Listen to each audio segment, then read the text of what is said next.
Yang penting tujuannya adalah agar agama kita terjaga, agar kita tidak melakukan pelanggaran.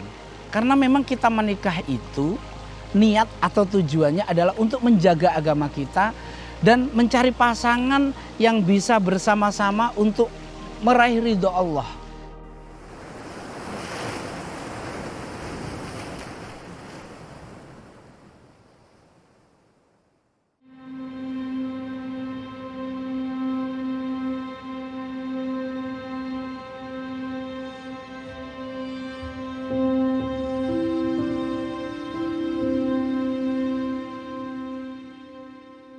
Assalamualaikum warahmatullahi wabarakatuh. Alhamdulillahirabbil alamin. Asyhadu an la ilaha illallah wa asyhadu anna Muhammadan abduhu wa rasuluh sallallahu alaihi wasallam wa ala alihi wa ashabihi amma ba'd.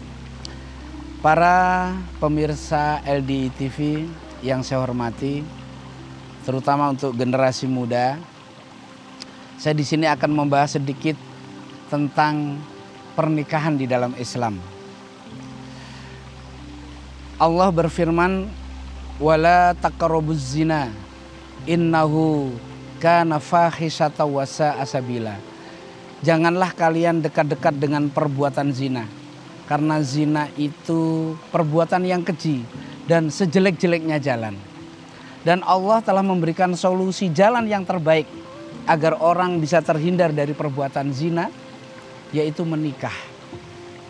Firman Allah, wa ankihul ayama minkum wassolihin min ibadikum wa imaikum iyakunu fuqara ayughnihimullahu min fadlih. Jadi Allah memerintahkan kita untuk menikah. Silahkan yang bujang mau pilih yang gadis atau pilih yang janda. Kalau zaman Rasulullah SAW bahkan juga boleh menikah dengan seorang budak. Yang penting tujuannya adalah agar agama kita terjaga, agar kita tidak melakukan pelanggaran. Nah, dan kita dalam menikah prinsipnya sebenarnya ada 4 yang dipilih oleh manusia ya untuk menikah. Tungkahul mar'ah li arba. Jadi perempuan itu dinikah karena 4. Jadi 4 perkara. Yang pertama li jamaliha, karena cantiknya. Ya cuma cantik itu relatif ya. Cantiknya orang Indonesia dengan orang Eropa, dengan orang Korea, atau mungkin dengan orang-orang kulit hitam juga berbeda lah gitu kan ya. Nah, jadi yang pertama adalah karena cantiknya. Fisik lah, secara fisik. Yang kedua lima liha, karena hartanya. Jadi karena kekayaannya. Yang mungkin kalau yang perempuan ya pengen cari laki-laki itu yang udah mapan lah katanya. Yang udah punya pekerjaan paling enggak. Syukur-syukur yang udah punya kepribadian kan gitu ya. Udah punya mobil pribadi, udah punya rumah pribadi katanya begitu. Terus yang ketiga lihasabiah, karena nasab. Kalau bisa keturunan orang baik-baik lah gitu kan. Keluarganya baik, bapak mertuanya baik, ibu mertuanya baik gitu kan. Dan yang keempat lidiniha, karena agamanya. Tapi Rasulullah SAW mengajarkan kita untuk memilih waftar bidatidin. Pilihlah yang memiliki agama. Taribat yadaka, kamu pasti akan beruntung. Jadi utamakan adalah agamanya. Karena memang kita menikah itu niat atau tujuannya adalah untuk menjaga agama kita dan mencari pasangan yang bisa bersama-sama untuk meraih ridho Allah, yaitu ingin masuk surga selamat dari neraka. Maka saudara-saudara, mari kita niatkan mulai sekarang untuk memilih jodoh orang-orang yang solih dan solihat. Dan jangan khawatir, saya belum siap, gitu kan? Karena janjinya Allah tadi, iyakunu fuqara yughnihimullahu min fadlih. Kalau kamu fakir, Allah akan memberikan kekayaan.